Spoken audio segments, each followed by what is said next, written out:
మాజీ ముఖ్యమంత్రి కేసీఆర్ వైఖరిలో ఇప్పటికైనా మార్పు రాకపోతే పార్టీ మరొకసారి అధికారంలోకి రావటంపై అనుమానాలు తలెత్తుతున్నాయి అంటున్నారు రాజకీయ విశ్లేషకులు. ఆయన ఫామ్ హౌస్కు మాత్రమే పరిమితమవుతూ క్యాడర్ను నిరాశలోనే ఉంచుతున్నారు. సాధారణ ఎన్నికలు జరిగి ఏడాది పైగానే అవుతున్నప్పటికీ ఆయన ఇంకా ప్రజా సమస్యలపై పోరాటానికి సన్నద్ధం కాకపోవడంతో ఆయనలో మార్పు ఇక వస్తుందని ఇటు క్యాడర్ కానీ అటు ప్రజలు నమ్మేందుకు అవకాశం లేదు.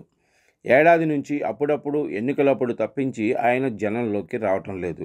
గతంలో 10 ఏళ్ల పాటు అధికారంలో ఉన్నప్పుడు కేసీఆర్ చేసిన తప్పిదాలే పార్టీకి శాపంగా పరిణమించాయని చెప్తున్నారు. గతంలో 10 ఏళ్ల పాటు అధికారంలో ఉన్నప్పుడు కేసీఆర్ చేసిన తప్పిదాలే ప్రస్తుతం పార్టీకి శాపంగా పరిణమించాయని విశ్లేషకులు చెబుతున్నారు. నేతలు ఇప్పుడిప్పుడే బయటకు వస్తున్నా ఆయన మాత్రం జనంలోకి రావటానికి ఇష్టపడటం లేదు. కేసీఆర్ గత ఎన్నికల్లో ఓటమిని ఊహించలేదు.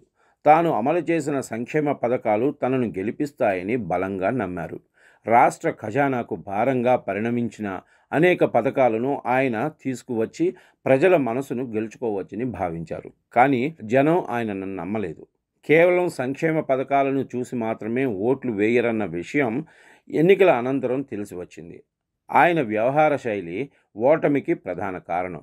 ప్రజలు ఇబ్బందుల్లో ఉన్నా బయటకు రాకపోవటంతో పాటు వారిని కలిసేందుకు ఇష్టపడకపోవటంతో జనం తమ ఓటుతో తీర్పు చెప్పారు. అయినా నేటికీ ఆయనలో మార్పు రాలేదు. జనంలో ఉండి వారి సమస్యలను వింటేనే దగ్గరవుతారు. ఏడాది వరకు వెయిట్ చేశారంటే ఓకే. కానీ కాంగ్రెస్ ప్రభుత్వం ఏర్పడి ఏడాది దాటుతున్న ఫామ్ హౌస్ గడప దాటకపోవటంపై సొంత పార్టీ నేతలే పెదవి విరుస్తున్నారు.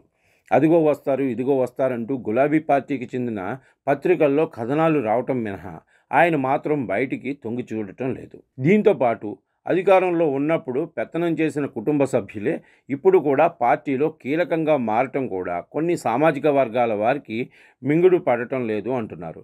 ఇప్పటికైనా కేసీఆర్ తన వైఖరిని మార్చుకుని పార్టీలో కొంత మార్పులు తెచ్చి తాను మారితే తప్ప గెలుపు గురించి ఆలోచించకూడదని ఆ పార్టీ నేతలు డిసైడ్ అయినట్లే కనబడుతుంది.